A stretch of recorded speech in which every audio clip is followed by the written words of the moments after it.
Olá, novamente. Estamos aqui para dar continuidade à aula passada, né? Na aula passada nós estávamos trabalhando as fontes de energia, né? E nós finalizamos com vocês as fontes de energia não renováveis e começamos as fontes de energia renováveis. Tá? Nas fontes de energia renováveis, nós falamos sobre energia solar, energia eólica, a biomassa e a hidroeletricidade, que são as fontes renováveis mais utilizadas. Inclusive, falamos que o Brasil ele é referência tanto na biomassa quanto na hidroeletricidade, né? Ele é uma referência mundial no que diz respeito à quantidade de energia produzida e no domínio dessas tecnologias de produção desse tipo de energia, tá bom? Para nós finalizarmos, vamos ver outras formas alternativas relacionadas com recursos renováveis. Vamos lá? Outras formas de energia renovável. Nós temos a geotérmica, que utiliza o calor proveniente do interior da Terra. Nós temos a energia hidráulica, que ela também ela tem como base o movimento da água, né? A água movendo algum mecanismo, que a partir do movimento desse mecanismo nós temos a produção de energia. É parecido com o mecanismo das hidroelétricas, só que tem uma escala um pouco menor, bem menor, diga-se de passagem. Nós temos a energia das ondas, ou seja, a energia das marés, né? Que a partir do movimento das marés nós temos também a produção de energia, temos mecanismos já de produção de energia com base nas ondas, nas marés. Nós temos também mecanismos de produção de energia que utilizam as correntes marítimas. O que são as correntes marítimas? São como se fossem rios que correm no oceano, né? A partir da identificação dessas correntes marítimas, nós temos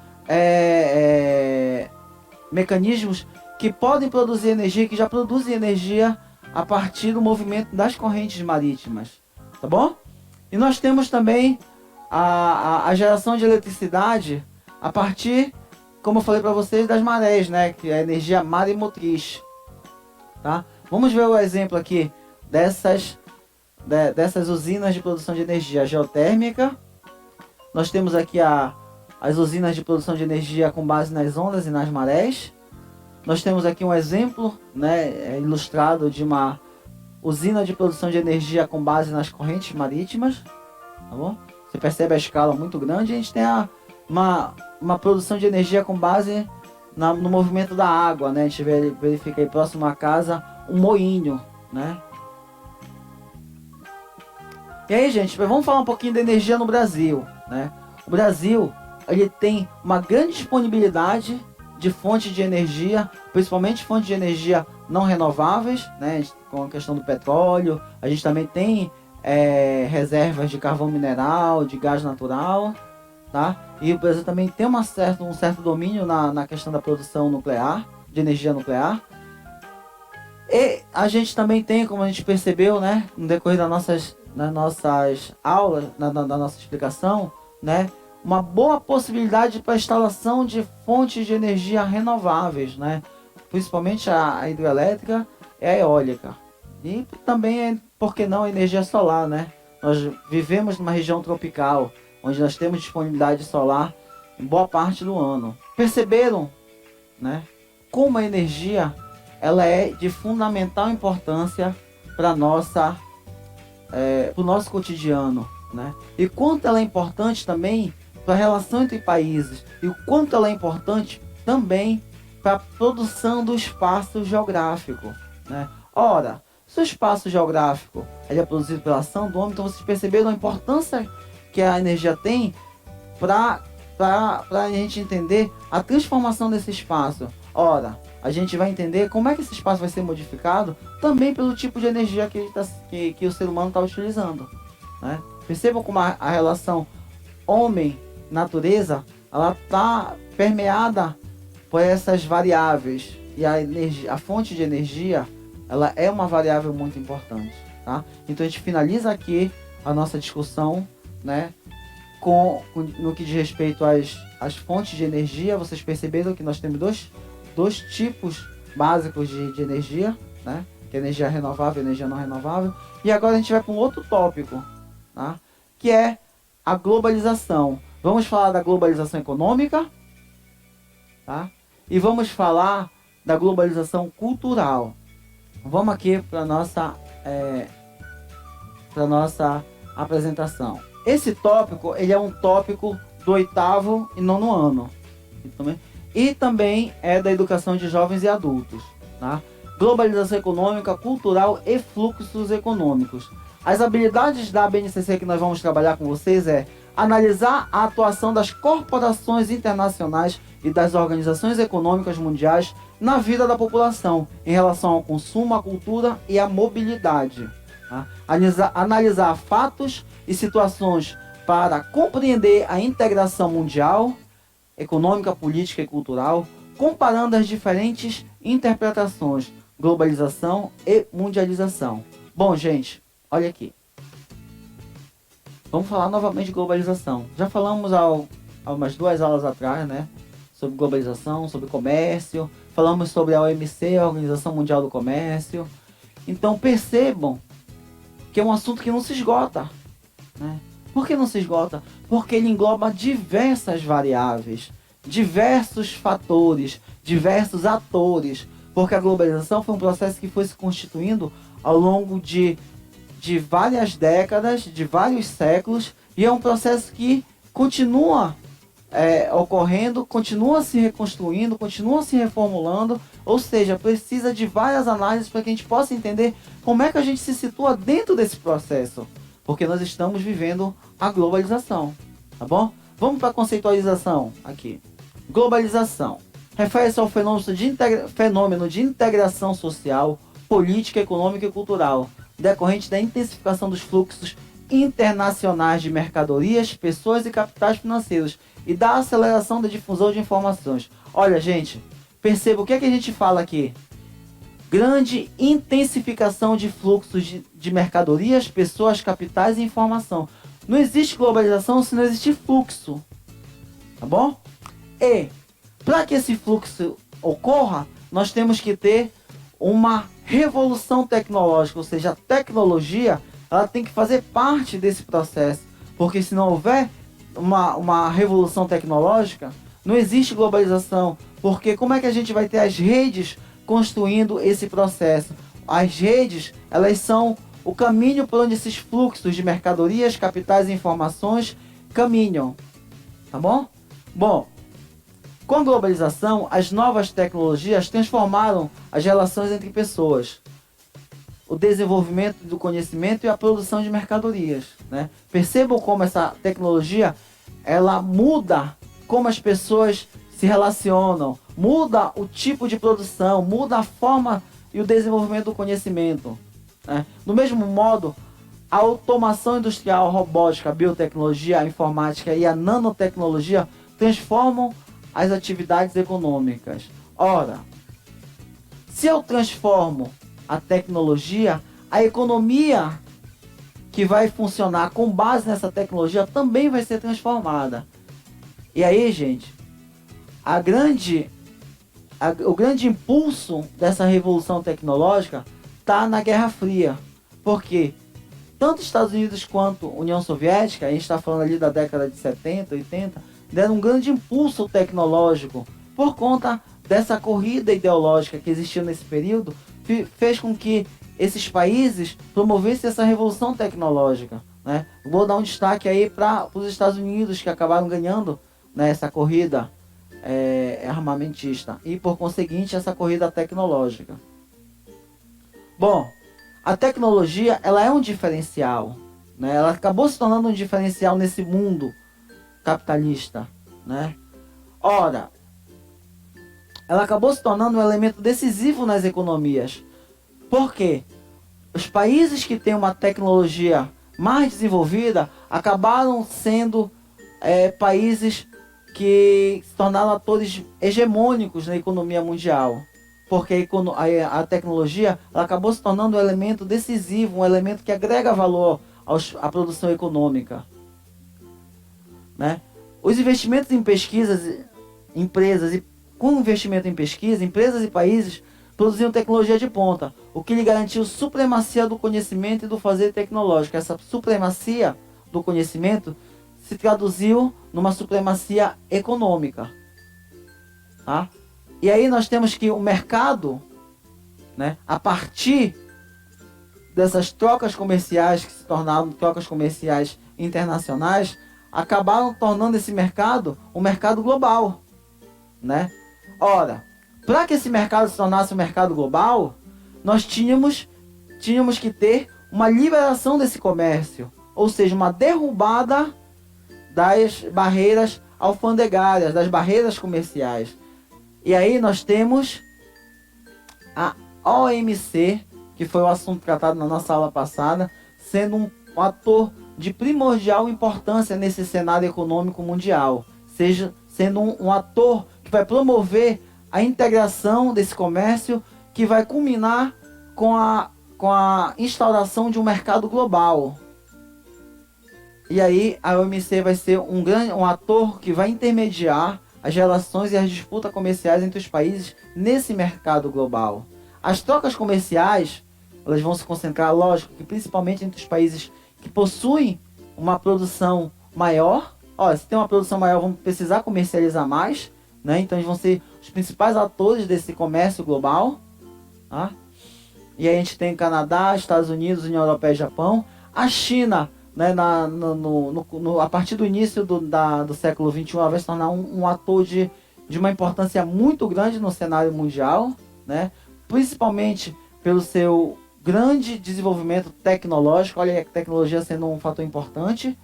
E nós temos também que, a partir do estímulo a esse mercado global, os subsídios e as tarifas alfandegárias que protegiam os produtos nacionais, eles vão precisar ser paulatinamente derrubados, né?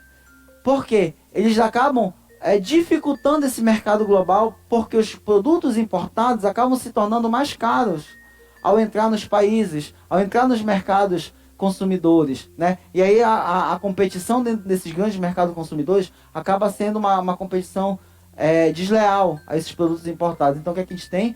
Que a OMC ela vai trabalhar para derrubar esses subsídios, essas tarifas alfandegárias.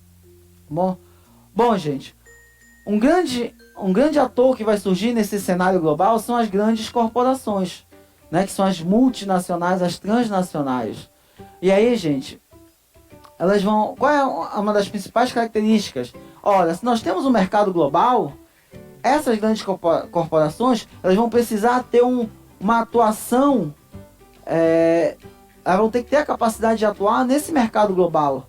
Daí, né, elas vão se consolidando e vão se estruturando para que elas possam ter essa capacidade para atuar em diversos países do mundo. Porque agora o mercado não é mais um mercado nacional, não é mais um mercado continental. Hoje essas grandes corporações, elas têm um mundo para atuar. E aí, essas grandes corporações geralmente elas têm sede em algum país do mundo, tá? Só que a partir da sede desse país, né, nesse determinado país, que geralmente é um país desenvolvido, essas grandes corporações, elas são de países desenvolvidos, elas vão caminhar para diversos países. E aí o caminhar, a instalação dessas corporações nesses diversos países do mundo, faz com que elas tenham diversas filiais. Ora, um país, olha aqui, gente, preste atenção. Uma corporação que tem uma sede num determinado país, né, só que ela tem o mundo todo para atuar, ela vai precisar se instalar em outros países, né? E a partir do momento que ela começa a se instalar em diversos países, ela vai ter as suas filiais. Só que essas filiais, elas têm que estar extremamente interligadas à sua matriz, lá no país desenvolvido, né? Ora, percebam como a globalização é importante, porque ela dá esse suporte para que a empresa, as grandes corporações, ela atuem em todo mundo. Só que a atuação dela tem que estar ligada em rede, né? Precisa estar ligada em rede. E a globalização ela tem esse papel primordial, porque o fluxo da filial para a matriz tem que ser um fluxo de mercadoria, um fluxo de capital, um fluxo de pessoas constante, né? E não existe fluxo sem redes, né? E não existe rede sem inovações tecnológicas. Para que essa seja uma rede, essa rede seja uma rede de fluxo de pessoas, e aí a gente tem rede de transporte, de mercadoria, rede de transporte, de informação, de capital, rede de internet, rede de informação. Então você percebe o quanto o mercado global está ligado com a globalização e com a revolução tecnológica. Vamos ver mais características das grandes corporações. Elas podem ter diversos ramos. A gente tem grandes corporações atuando no ramo de automóveis, petrolíferas, indústrias de alimentos, vestuário, indústrias produzindo também informações, que a gente vai trabalhar na questão cultural. Até a década de 1980, o nome delas elas eram mais denominadas de multinacionais. Hoje nós já chamamos elas de transnacionais. E a gente tem algumas marcas ilustrando nessas grandes corporações. A partir de 1990 houve uma diminuição das barreiras alfandegárias, uma redução do protecionismo. Isso fez com que essas indústrias elas se descentralizassem. E a partir da descentralização da sua produção, a gente vai ter uma dispersão espacial dessa indústria. Ou seja, as indústrias agora elas podem se instalar em qualquer parte do mundo, desde que haja essa redução do protecionismo, das barreiras alfandegárias. Tá? E aí, nós temos as transnacionais se instalando as suas filiais em diversos países, né? E aí, por que ela... Aí, dê uma olhadinha aqui, gente, né?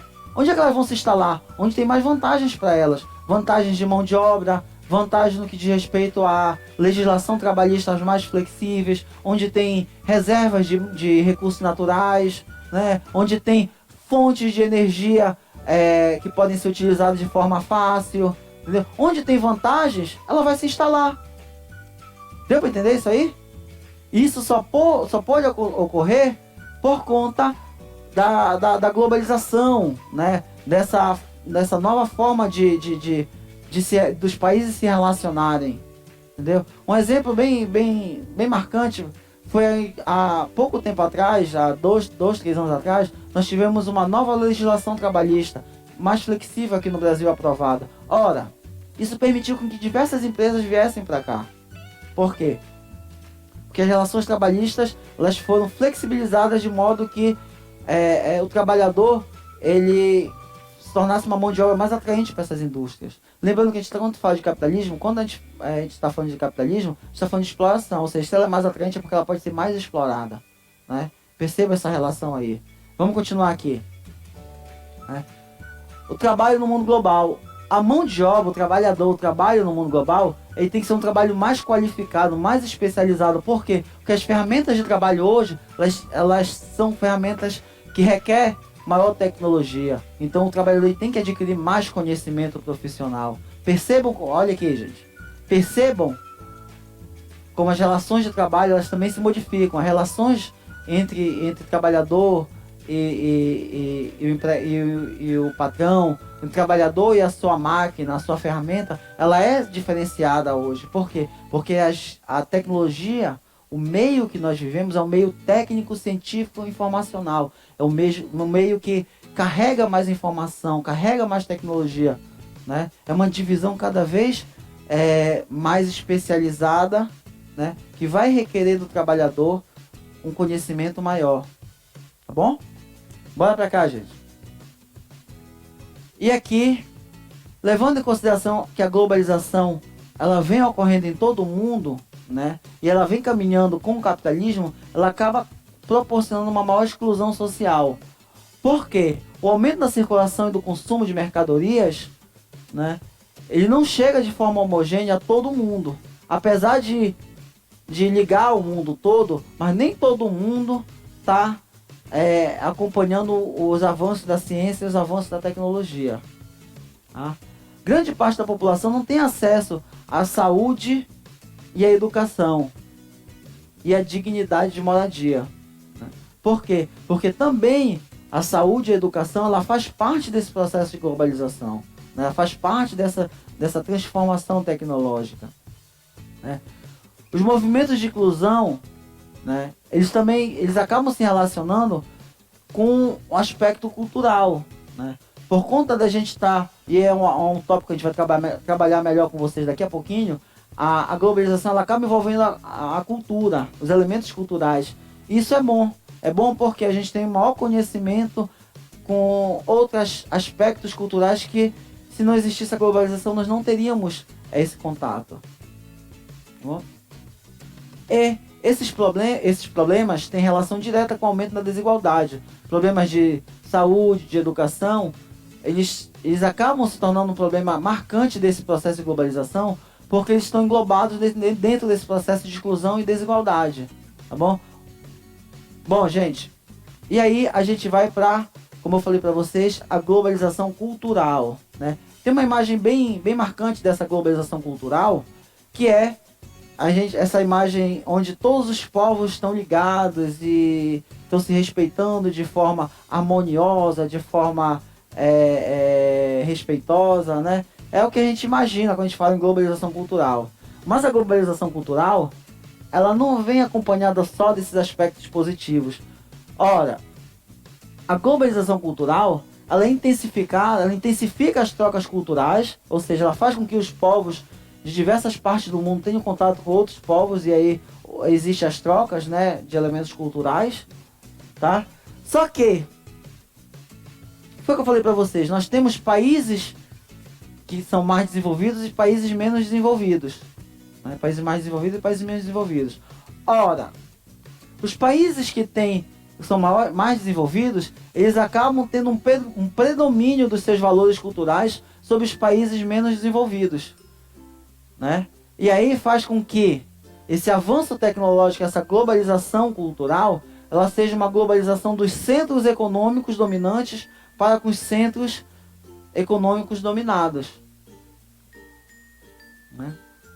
E aí, essa globalização cultural, ela é facilitada pelos meios de comunicação, tá? E essa troca, essa globalização cultural, ela como eu falei para vocês, ela está associada à globalização econômica, né? Ela é um elemento dessa globalização econômica. Ora, como eu falei para vocês, esses aparelhos novos de comunicação, eles produzem diversas formas de mídia.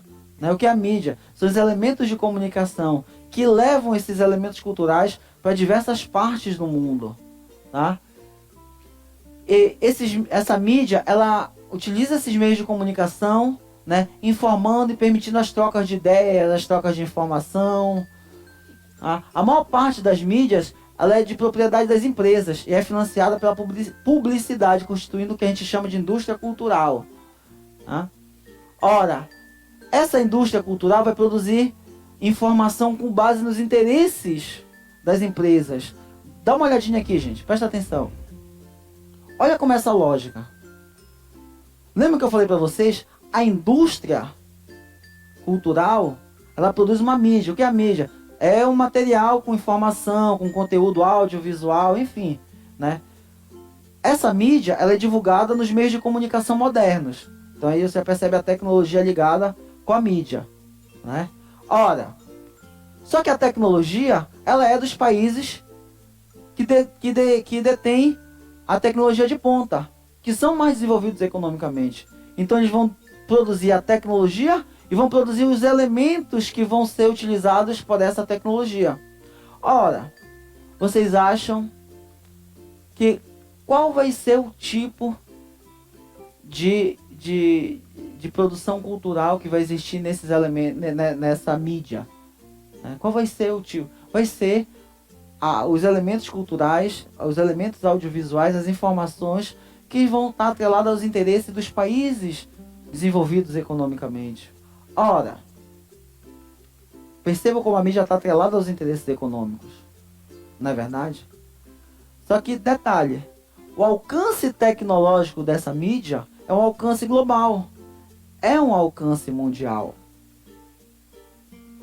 Ora, esse alcance mundial vai fazer com que os interesses, os elementos culturais, as informações que vão chegar ao mundo que tem acesso à globalização, sejam os interesses das empresas, das grandes corporações, dos países desenvolvidos economicamente.